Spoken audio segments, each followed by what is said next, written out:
The Snowbound Confession, a Miss Marple mystery. Hi there, welcome back to Haunting Vales. Tonight's mystery begins as heavy snow traps a small group inside a quiet country house.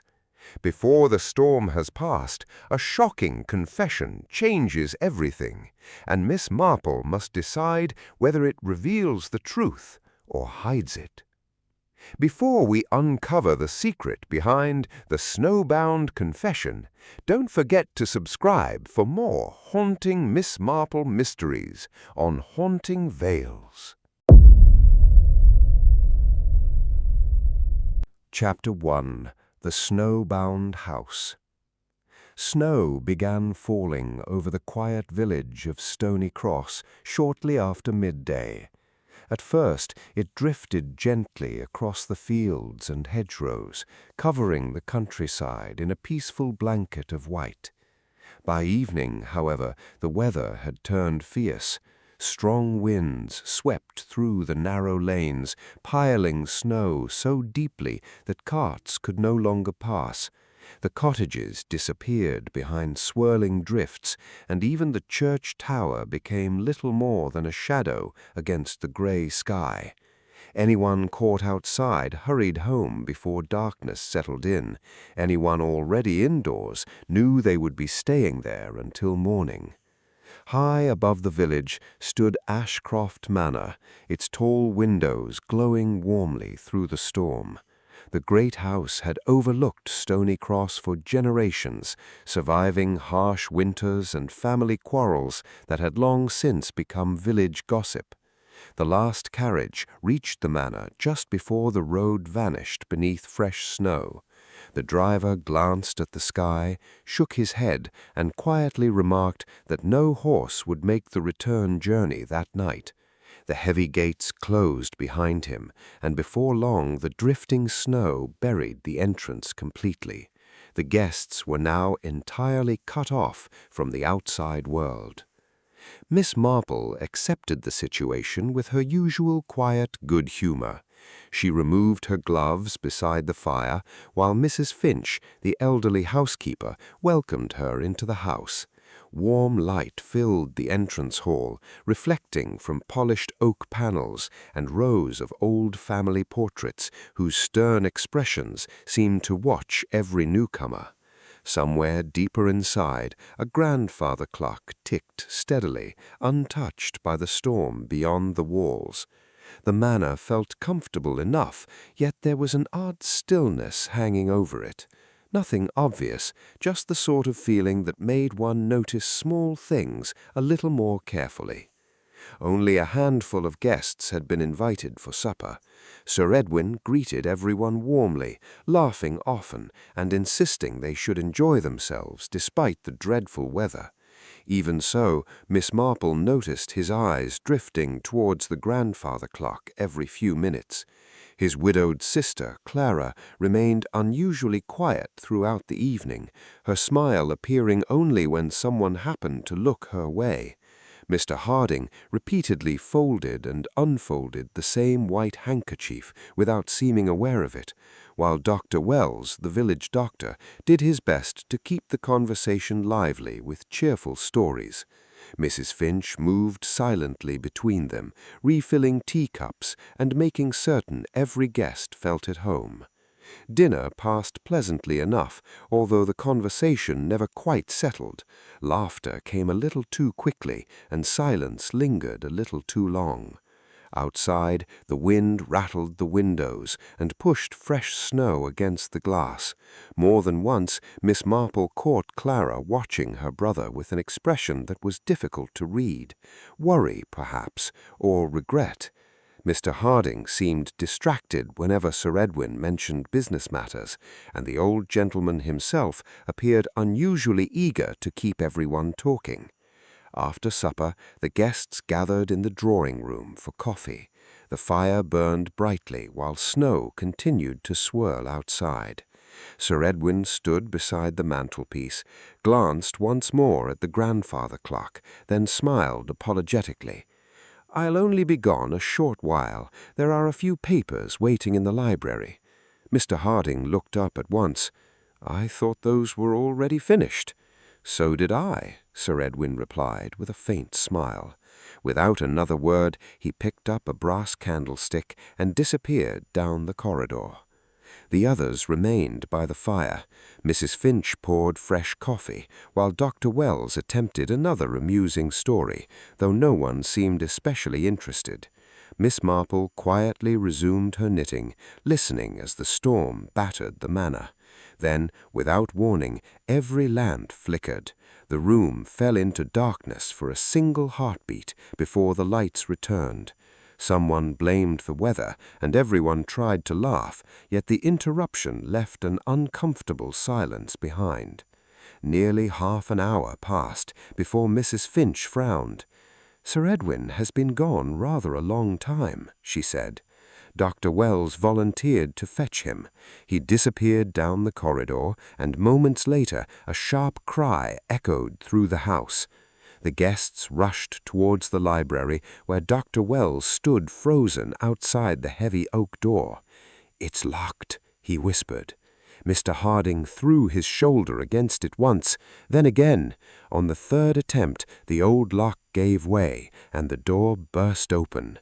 Sir Edwin Ashcroft sat motionless behind his writing desk. A single candle burned beside him. His untouched cup of tea had gone cold. The window remained bolted from the inside, the fireplace still glowed with fading embers, and the key lay on the carpet only a few feet away. The inspector would later call it an impossible crime. Miss Marple stepped quietly into the room. While everyone else stared at the body, her eyes wandered across the desk, the teacup, the candle, and the key on the floor. Very softly, she said, "It's curious. Everyone seems to be looking at the wrong thing." Chapter 2. Footprints that led nowhere. Morning brought little relief.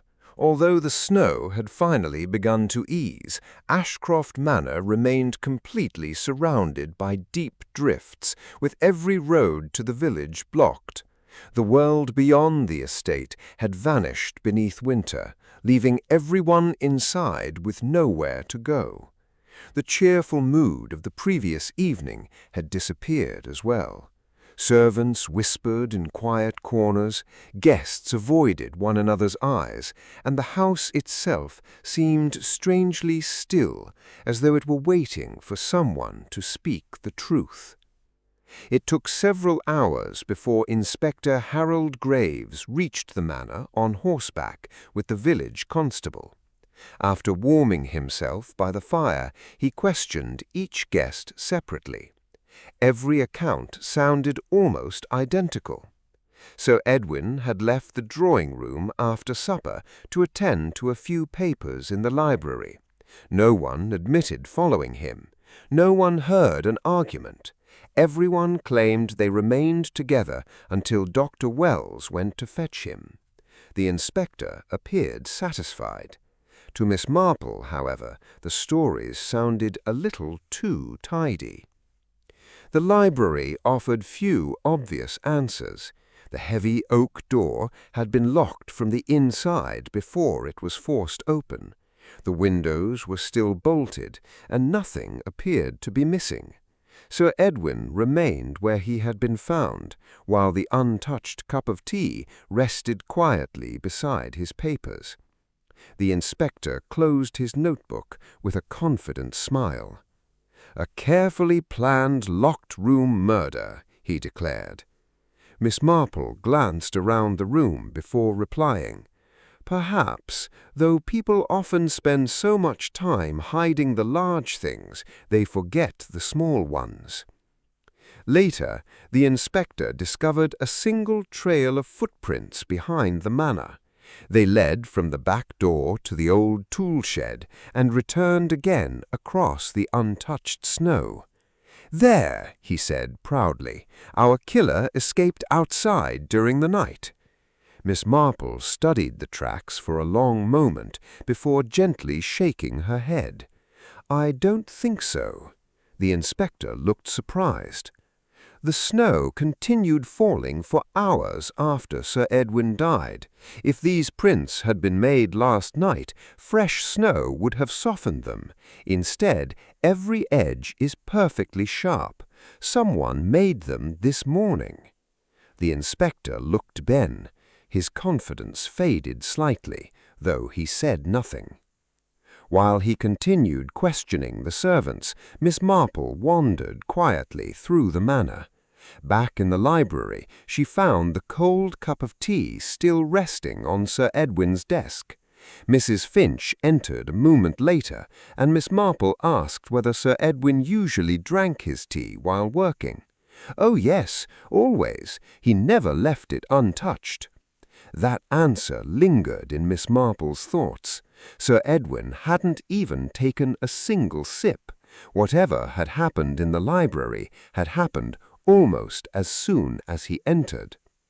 A few moments later, her attention settled on a dark wool scarf hanging over the back of a chair.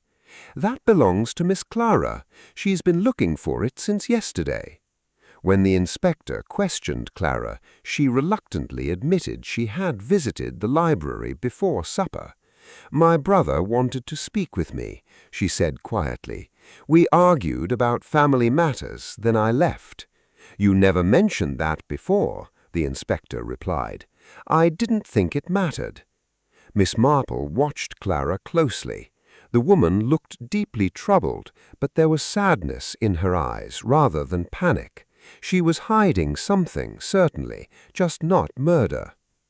As evening approached once more, the inspector believed he was getting closer to the truth. Miss Marple believed the opposite. The footprints had been planted to mislead everyone. Clara was protecting a different secret, and the untouched cup of tea refused to leave her thoughts. Somewhere inside Ashcroft Manor, the smallest detail was quietly waiting to expose the killer. Chapter 3. The Snowbound Confession. Another evening settled over Ashcroft Manor, though the storm had finally begun to lose its strength. Snow still covered the grounds, but the fierce wind had faded into little more than an occasional sigh against the old windows. The guests gathered once again in the drawing-room, sitting in uneasy silence around the fire. No one reached for the tea that Mrs. Finch quietly served. Conversation had disappeared completely. Every face carried the same question: who had killed Sir Edwin Ashcroft? The inspector stood near the fireplace with his notebook tucked beneath one arm, convinced the answer would soon reveal itself. Miss Marple, however, seemed in no hurry at all. She rose slowly from her chair and looked around the room with the gentle smile that so often appeared when everyone else was becoming impatient. "I believe," she said softly, "that we've all been looking in the wrong direction." The room fell silent. "The locked door was meant to impress us. The footprints were meant to distract us. But neither explains the simplest question of all.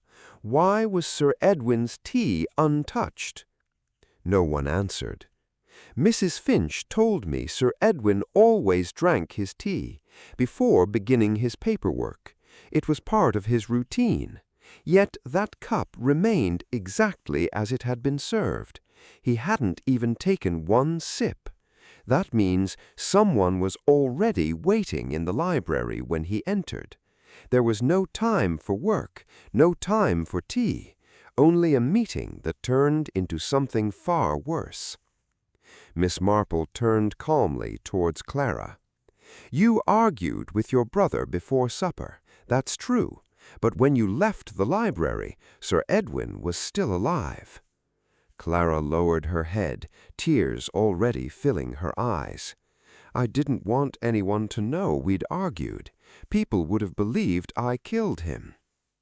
"I know. That was exactly what the real killer hoped." The room grew even quieter as Miss Marple slowly faced Mr. Harding. You remained behind after Sir Edwin left the drawing-room, only for a minute or two, long enough to follow him without attracting attention. Sir Edwin had discovered money missing from the estate accounts. He intended to dismiss you the following morning. Mr. Harding's face lost every trace of color. The argument became desperate. You struck him in anger. Afterwards, you locked the library using the spare key you already knew about. Then, this morning, you walked through the fresh snow behind the house to create those convenient footprints. They weren't an escape. They were a performance. The solicitor stared into the fire for a long, slow moment. No one moved. Even the inspector remained silent. At last, Mr. Harding let out a slow, defeated breath. "I never planned to kill him," he said quietly. "I only wanted him to listen. When he refused, I lost my temper. The moment it happened, I knew everything I'd built was finished."